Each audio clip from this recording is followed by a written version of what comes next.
मैले यहाँ टमाटर रोपिराखेको छु र यो टमाटर चाहिँ मेरो 4th लटको हो। अन्त यो चाहिँ अब भर्खर हुँदैछ, भर्खर उम्रेको। यो चाहिँ अब अलिक ठुलो भइसकेको छ र यो सँगसँगै रोपेको टमाटर उयो पर छ, त्यसले चाहिँ फलिसकेको छ। यो चाहिँ पटमा रोपेको कारणले गर्दा अलिक ढिलो फल्नु थाले यसले चाहिँ। र यसले ढिलो फलेकोले गर्दाखेरि चाहिँ मैले यसलाई चाहिँ पटदेखि यसलाई यहाँ भुइँमै रोपिदिएको छु। अब हेरौँ यो कति दिन बाद के कसो फल्छ, किनकि यसलाई मैले हिजो अस्ति भर्खर 2-3 दिन भयो भर्खर सारेको यसलाई। र यसले राम्रोसँगले यो यहाँ सेट बग्छ कि बग्छैन, राम्रोसँग सेट भइसकेर के कति दिन बाद फल्छ हेरौँ। र मैले चाहिँ यो चाहिँ त्यो सिलगढीको टमाटरको जुन चाहिँ सिड हुन्छ त्यो ट्राई गरेको थिएँ छरेर के कसो फल्छ फल्दैन भनेर। र जुन टाइपको मैले यो टमाटरको बिउ छरेको थिएँ त्यही प्रकारको नै फल्दो रहेछ।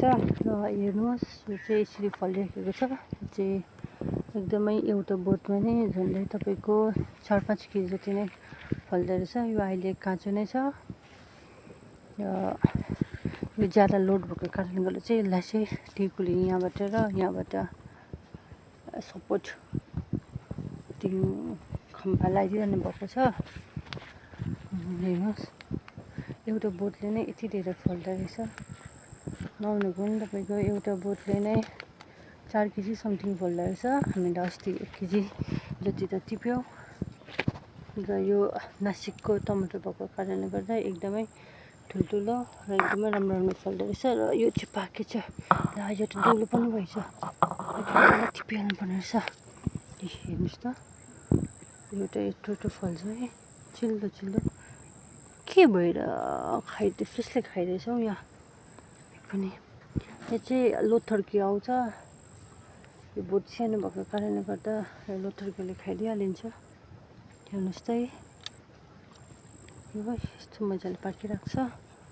र यो यत्रो ठुल्ठुलोसम्म यसको साइज हेरिहाल्नुहोस्, पुरै फलिरहेको छ।